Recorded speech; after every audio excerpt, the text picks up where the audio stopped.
जय हिंद, जय भारत। सभी साथियों को प्रणाम है।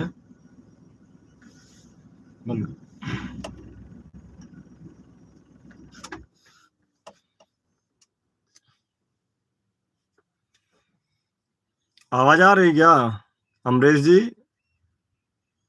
आवाज आ रही है अब तक?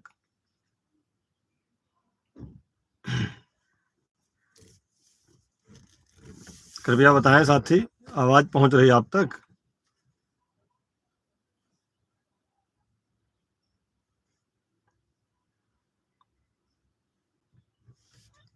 धन्यवाद अमरेश जी। जीत कुमार जी नमस्कार। श्री राधे जी नमस्कार।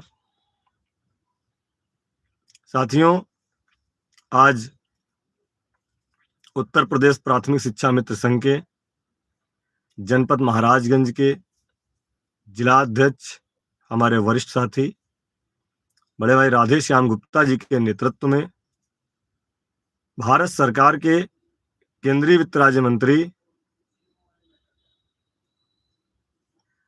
और महाराजगंज से सांसद चुने गए श्री पंकज चौधरी जी का जनपद महाराजगंज में मंत्री पद की शपथ लेने के बाद पहली बार आगमन होने पर सैकड़ों शिक्षा मित्र साथियों के साथ स्वागत किया और उनका अभिनंदन किया। माननीय मंत्री जी का स्वागत करने में महाराजगंज जनपद की पूरी जिला कमेटी, हमारे गोरखपुर मंडल के अध्यक्ष भाई मुन्नू निषाद जी और मीडिया प्रभारी, जिला महामंत्री, सभी साथियों ने सैकड़ों शिक्षा मित्रों के साथ माननीय मंत्री जी का स्वागत किया, अभिनंदन किया। मैं पूरे महाराजगंज जनपद के मंडल अध्यक्ष गोरखपुर और महाराजगंज के सभी पदाधिकारियों का, सभी शिक्षा मित्र साथियों का हार्दिक अभिनंदन करता हूं कि आपने उत्तर प्रदेश में पहले केंद्रीय मंत्री का स्वागत और सम्मान किया। साथियों, माननीय मंत्री जी ने, चूंकि चुनाव के पहले भी उनके यहाँ एक कार्यक्रम किया गया था जिसमें लगभग 2000 की संख्या में शिक्षा मित्र साथी थे और बड़ा कार्यक्रम था, तब माननीय मंत्री जी ने कहा भी था कि चुनाव के बाद हम लोग माननीय मुख्यमंत्री जी के साथ बैठेंगे और उनसे बात करेंगे। यदि यहाँ से कुछ व्यवस्था बनती है तो ठीक है, नहीं तो दिल्ली से भी हम बात करके कुछ व्यवस्था आप लोगों की कराएंगे। साथियों, इसीलिए आज कई दिनों से जनपद महाराजगंज के जिलाध्यक्ष और जिला कमेटी पूरा मेहनत कर रही थी कि जितनी जल्दी माननीय मंत्री जी आएंगे हम लोग उनका स्वागत करेंगे। उसी क्रम में आज ये कार्यक्रम हुआ है। मैं सभी साथियों को बहुत बहुत धन्यवाद देता हूँ। दूसरा, एक सवाल कई दिनों से आप लोगों के द्वारा किया जा रहा है, मैं देख रहा था फेसबुक या इस चैनल पर या व्हाट्सएप ग्रुप पर। हालांकि ज़्यादा पढ़ने का मौका तो नहीं मिलता है क्योंकि इतनी व्यस्तता रहती है लोगों से मिलने में, आने में, जाने में। एक सवाल आप लोगों का अक्सर आता है कि कमेटी का क्या हुआ। तो स्पष्ट रूप से मैं आप लोगों को बता दूं कि कमेटी का जो काम था वो कमेटी ने अपना काम कर दिया। कमेटी जिस चीज़ के लिए बनी थी वो काम कमेटी ने कर दिया। अब आप लोग जानबूझकर अनजान बन रहे हैं। कमेटी को निर्देशित किया गया था कि शिक्षा मित्रों की समस्याओं के निराकरण हेतु उचित प्रस्ताव शासन को प्रस्तुत करें।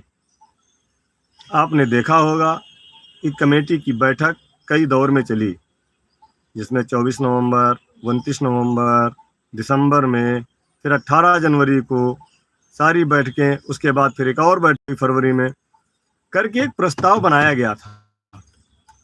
प्रस्ताव बना करके कमेटी ने जब अपना प्रस्ताव शासन को दे दिया तो फिर कमेटी का काम वहां से खत्म हो जाता है। फिर काम होता है शासन और सरकार का। शासन में कमेटी का प्रस्ताव गया, शासन ने सरकार को भेजा और सरकार ने वापस कर दिया कि चुनाव के समय इस समय करना ठीक नहीं, चुनाव के बाद इस पर विचार करेंगे। अब चुनाव के बाद हम लोग, जैसे आप लोग कहते हैं कि प्रस्ताव कहाँ गया, कमेटी कहाँ गई, तो ये आप समझ लीजिए एक बार में स्पष्ट रूप से, कमेटी को जो निर्देशित किया गया था अधिकारियों द्वारा, वह काम कमेटी ने किया। कमेटी ने अपना प्रस्ताव शासन को दिया, शासन ने सरकार को भेजा था। अब आप कहते हैं प्रस्ताव कहाँ है, तो प्रस्ताव वापस पुनः शासन के पास है। श्रीमान प्रमुख सचिव स्तर पर आपका प्रस्ताव है, और अब जब सरकार आगे मांगेगी तभी हमारा प्रस्ताव आगे जाएगा। इसलिए हम बार बार सरकार और शासन से मिल करके पूरा निकल करके ये आया है। जब सरकार चाहेगी आपका प्रस्ताव मंगा लेगी, और आपके प्रस्ताव में जो भी कमी बेसी होगी वो अपने हिसाब से उसको घटा बढ़ा करके आपका काम कर सकती है। इसलिए ये दो सवाल का जवाब आप अच्छी तरह से समझ लीजिए, और बार बार एक ही सवाल को करने से कोई दूसरा जवाब नहीं आने वाला। इन दोनों सवाल के ये जवाब है। तीसरा, मैं देख रहा था कि आज जो 20 जून को माननीय मुख्यमंत्री से मुलाकात की गई थी संगठन के द्वारा, उसके ऊपर जो कार्रवाई के बिंदु थे उनको देख करके कुछ आपको असहजता महसूस हुई, और आप लोगों के मन में कुछ सवाल उत्पन्न हुए। तो साथियों, मैं उसके बारे में आपको बताना चाहता हूं कि कुछ साथियों ने सवाल किया था कि आपने जो मुलाकात की है, जो पत्र दिया है, वह व्यक्तिगत दिया है या संगठनात्मक दिया है। तो साथियों, एज ए प्रदेश महामंत्री के नाते मैं जहां भी जाता हूं, पूरे प्रदेश के शिक्षा मित्रों की बात करता हूं। पूरे प्रदेश के शिक्षा मित्रों का जो भी ज्ञापन, प्रार्थना पत्र देता हूं, संगठन के लेटर पैड पर देता हूं। एक तो ये आप लोगों को देखने के लिए, जो कुछ लोग सवाल कर रहे थे कि हमने संगठन के लेटर पैड पर अपनी समस्याओं के समाधान हेतु बात रखी थी। दूसरा, आपने देखा होगा कि उसमें साफ साफ जनता दर्शन की मुहर लगी है। 20 जून की तारीख पड़ी है, माननीय मुख्यमंत्री जी के ओएसडी ने उसको आगे फॉरवर्ड किया है, फिर उसमें 24 तारीख की मुहर लगी है, सारी चीज़ें उसमें है। फिर आते हैं कुछ सवाल उसके बाद लोगों ने उत्पन्न किए। एक हमारे साथी यूट्यूब चैनल चलाते हैं सतीश जी, उन्होंने उस पत्र की व्याख्या इतने ज़्यादा उससे कर दिया निगेटिविटी से कि जो चीज़ उसमें लिखी थी उस पर तो बात ही नहीं कर रहे थे, जो चीज़ नहीं लिखी थी उसकी चर्चा कर रहे थे, जिसको लेकर के हमारे साथी भ्रमित हो रहे थे। इसलिए मुझे आज थोड़ा जल्दी आना पड़ा चैनल पर, और आपकी उस भ्रम को दूर करने के लिए मैं बता दूं कि श्रीमान जी ने 2 मुद्दे उसमें उठाए थे कि महिला बहनों का उसमें पॉइंट नहीं था ससुराल के निकट जाने का। तो साथियों, उस बिंदु की बात उस प्रस्ताव में समाहित है, और जो पुराने मांग पत्र थे उनकी सारी कॉपी और प्रस्ताव प्रस्तुत होना था जब शासन को, उस समय जो मांग पत्र दिया गया था उसकी कॉपी उसी के साथ में संलग्नक लगी थी। क्योंकि वह 20 तारीख को सुबह 4 बजे जाना था, रात में टाइप हुआ, और मुख्य चीज़ उसमें लिख दी गई थी।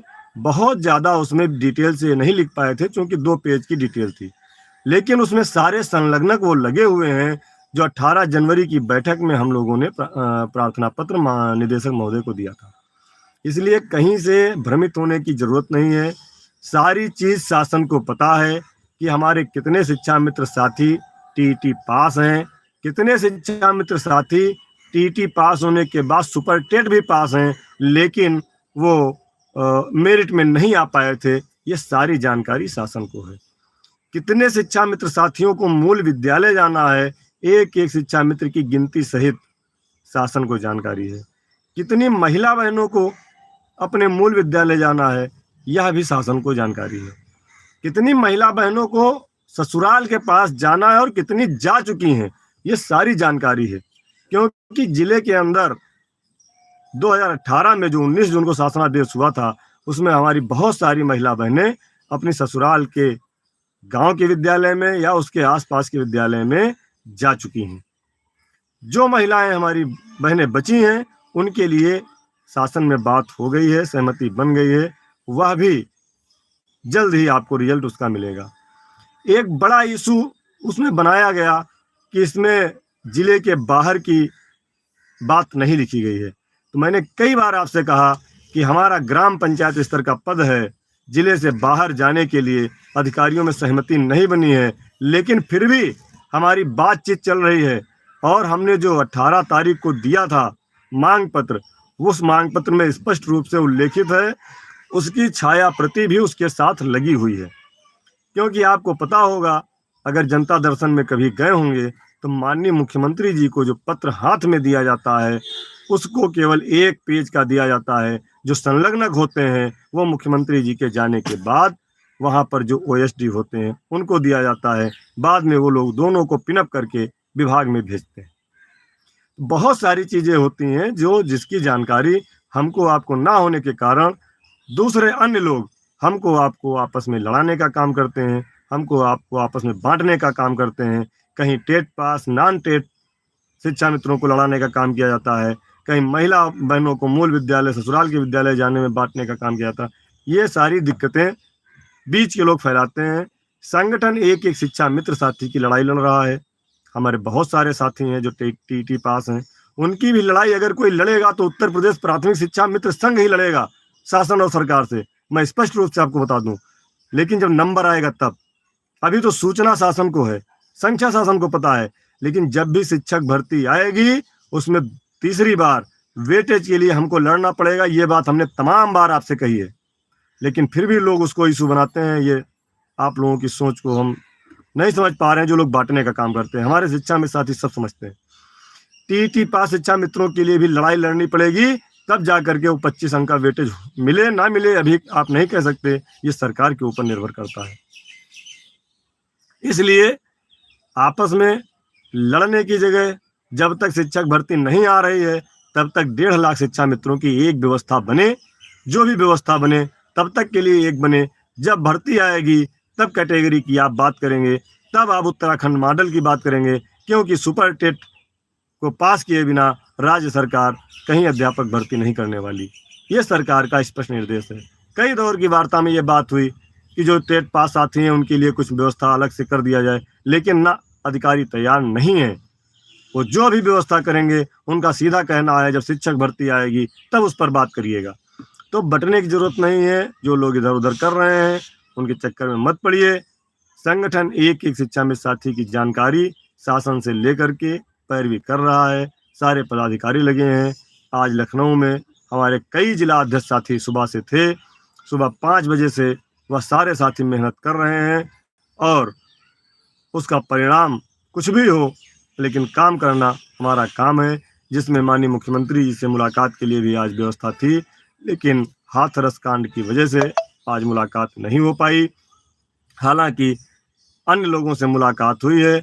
हमारी मुलाकात कराने के लिए आदरणीय श्री हंसराज विश्वकर्मा जी जो जिला अध्यक्ष हैं वाराणसी के भाजपा से और विधान परिषद के सदस्य भी हैं, वह भी आज लखनऊ में हैं। उन्होंने मुलाकात के लिए व्यवस्था कराई थी, लेकिन आज माननीय मुख्यमंत्री जी ने सारे कार्यक्रम कैंसिल करके और हाथरस की घटना पर अपना पूरा फोकस किए हैं। इस वजह से मुलाकात नहीं हो पाई है। प्रयास जारी है कि जितनी जल्दी मुलाकात का दौर शुरू होगा माननीय मुख्यमंत्री जी से हम लोग टेबल टॉक करेंगे। माननीय हंसराज विश्वकर्मा जी ने आज बहुत प्रयास किया, मैं उनको धन्यवाद देता हूँ। माननीय विश्व शिक्षा मंत्री से ही मिलने हम लोग गए, लेकिन जब तक पहुँचे हुआ पता चला कि अलीगढ़ के लिए निकल गए थे। तो ये हम लोग प्रयास कर रहे हैं। अभी शाम को और 1-2 लोगों से मिलना है, मिल करके तब रात में घर जाएंगे। फिर कल के लिए अगला प्रोग्राम तय करेंगे। जो लोगों को अच्छा ना लगता हो वो लोग ना देखें, लेकिन सच्चाई बताना हमारा काम है। सरकार क्या कर रही क्या नहीं कर रही वह विषय बात का है। हम जो अपना काम कर रहे हैं, अपना कर्म कर रहे हैं, उसको लेकर के आपके सामने आते हैं, आपको बताते हैं और वहाँ का जो रिजल्ट या जो प्रतिक्रिया मिलती है उससे हम आपको सच सच अवगत कराते हैं। बाकी कोई आपने देखा होगा जब से हमने यह व्यवस्था शुरू की, सही चीज़ें बताना आप तक पहुंचाना शुरू किया, तब से बहुत सारे लोगों की झूठ की दुकानें बंद हो गई। सागर सर डीएस आप बीएड वाले हैं, आप इस तरह की कमेंट मत करें। आप विपक्ष के आदमी हो या हम कोई सत्ता पक्ष के नहीं हैं। हम लोग कर्मचारी संगठन हैं, हम लोग कोई राजनीतिक दल के व्यक्ति नहीं हैं। आप जिस तरह का कमेंट करते हैं उसका कोई मतलब नहीं है। सागर सर डीएस जी, आप शिक्षा मित्र नहीं हैं, मैं अच्छी तरह से जानता हूँ। हमारे साथ आज सुबह से जिला अध्यक्ष बनारस भाई अजय सिंह जी, जिला अध्यक्ष फतेहपुर भाई सुशील तिवारी जी, और फतेहपुर के कई पदाधिकारी आप देख रहे होंगे, आपके सामने हैं। हमारे संगठन के प्रदेश मंत्री, रात दिन हमारे साथ चलने वाले बड़े भाई श्री अरविंद वर्मा जी, इतने लोग सुबह से दौड़ रहे थे। बीच में जिला अध्यक्ष देवरिया मनोज सिंह चंदेल जी से भी मुलाकात हुई, जिला संरक्षक देवरिया रमेश यादव जी से भी मुलाकात हुई। सारे लोग देख रहे हैं। और चंदौली के जिला अध्यक्ष भाई अजीत यादव जी भी कल से ही हैं। सारे लोग साथ में हैं, साथ में मिलकर काम कर रहे हैं, पूरा प्रयास चल रहा है। सागर सर डीएस जी, आप कोई भी कमेंट करिए, कोई फर्क नहीं पड़ता। मैं काम कर रहा हूं, मैं अपने काम की बात बता रहा हूं। मुझे कोई आवश्यकता आपके कमेंट की नहीं है। मुझे अपने शिक्षा में साथियों के काम से मतलब है। कैसे भी करके हमारा काम हो, हमको मदद मिले, सरकार हमारा काम करे, इसके लिए हम लगे हैं। कुछ लोग जहाँ जहाँ मुलाकात करने के लिए कह रहे थे, हमने मुलाकात किया है, प्रयास और चल रहा है। और आपको बता दूं, एक बड़ा नैरेटिव चल रहा है समायोजन को लेकर के। ये मैं स्पष्ट कर देना चाहता हूँ कि बहुत सारे लोग कहते हैं कि जल्द ही समायोजन होगा, वेतन एरियर सहित बहाल होगा। तो समायोजन शब्द की व्याख्या आप समझ लीजिए। बीच बीच में जो शासन की बैठक होती है, उसमें लिखा जाता है शिक्षा मित्रों के समायोजन के संबंध में। तो समायोजन का मतलब सहायक अध्यापक बनाना कतई नहीं है। 101% आप गांठ बांध लीजिए उस शब्द का मतलब कि शिक्षा मित्र सहायक अध्यापक के पद पर समायोजन से नहीं है। उसका मतलब है शिक्षा मित्रों को मूल विद्यालय में समायोजन करने से। मूल विद्यालय में समायोजन करने का मतलब समायोजन है। आप लोग इसको बिल्कुल अच्छी तरह से समझ लीजिए। और कुछ हमारे साथी, हम देखा है मैनपुरी का ग्रुप है, उसमें ज़्यादा ये होता है कि समायोजन होगा। समायोजन होगा तो समायोजन का मतलब है मूल विद्यालय में वापसी से। इसलिए किसी भी नकारात्मक बात पे आप परेशान ना हो। हमने देखा हमारी महिला बहनें आज सुबह से, उनको इतना उकसा दिया लोगों ने, इतना परेशान थी, बहनें रो रही थी फ़ोन करके। मैं उनसे क्षमा चाहता हूँ कि दूसरे पेज का फ़ोटो मैंने नहीं लगाया। अगर आप कहेंगी तो हम आपको वह भी भेज देंगे। पूरा पत्रक, पूरी फाइल जिस तरह से हमने निदेशक महोदय को दिया था, उसी तरह से हमने माननीय मुख्यमंत्री जी के पास दिया था, और वह पूरा एप्लीकेशन गई है। इस समय हमारा मुख्य उद्देश्य है कि जो प्रस्ताव शासन में वापस आया था, उसको पुनः माननीय मुख्यमंत्री जी मंगाएं और हम लोगों के उस प्रस्ताव को पास करें, जिससे हम लोगों की समस्याओं का समाधान हो। बिंदुओं के चक्कर में आप ना पड़े। माननीय मुख्यमंत्री जो चाहेंगे वो कर लेंगे। आप के कहने से संगठन नहीं चलेगा, संगठन चलता है शिक्षा मित्रों के कहने से। हमारे भाई बहन जो कहते हैं, हम वो काम करते हैं। परसों रात में हमारी एक भाई ने लिखा था कि आप सुरेश खन्ना जी से मिलिए। आप यकीन मानिए, मैं 6 बजे घर से निकला और 7 बजे माननीय सुरेश खन्ना जी से मुलाकात किया। हालांकि ज़्यादा बात नहीं हो पाई, लेकिन मैं मुलाकात करने गया। और आज फिर मैं माननीय मुख्यमंत्री से मिलने के लिए सुबह आया, लेकिन मुलाकात नहीं हो सकी। तो उसके लिए मैं मेहनत अपने स्तर से कर रहा हूँ, अपने भाइयों के लिए कर रहा हूँ, अपनी बहनों के लिए कर रहा हूँ।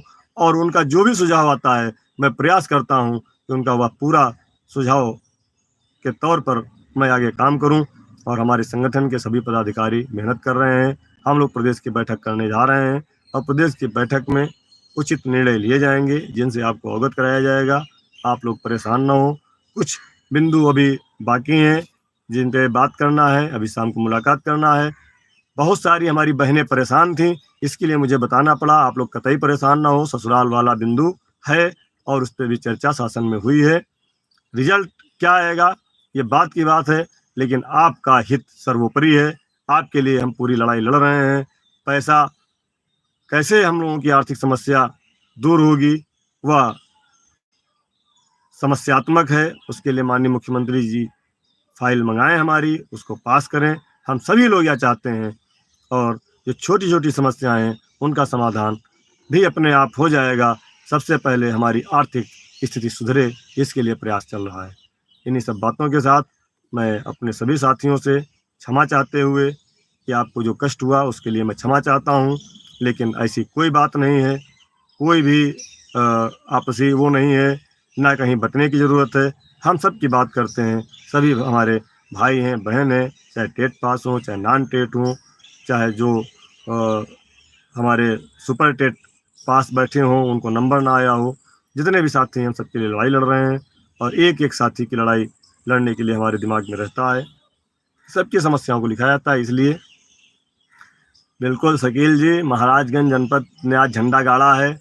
उत्तर प्रदेश के केंद्रीय वित्त राज्य मंत्री का स्वागत हुआ है, भारत सरकार के पहले मंत्री का स्वागत आपने किया है, आपको धन्यवाद है। महाराजगंज जनपद को, सभी लोगों को। विमलेश कुमार जी, सभी को मूल विद्यालय भेजा जाएगा क्या?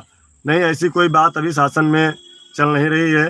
शासन में जो होगा सबको अच्छी तरह से सबका भला देखते हुए लिया जाएगा। सभी साथियों को राम राम करते हुए, आप सभी साथियों को, जितने भी साथी हमारे जुड़े हैं, आप लोग नैरेटिव से हटिए और पॉजिटिव बात करिए। अभी जो 15 तारीख वाला एक मामला आ रहा है 15 जुलाई से, उस पर भी आपसे चर्चा करेंगे, लेकिन आज की बात अभी तक। और शाम का भी हम लोगों का कुछ टाइम है किसी से मिलने का, उसके बाद फिर आपको जानकारी देंगे। जय हिंद, जय भारत, जय शिक्षा मित्र।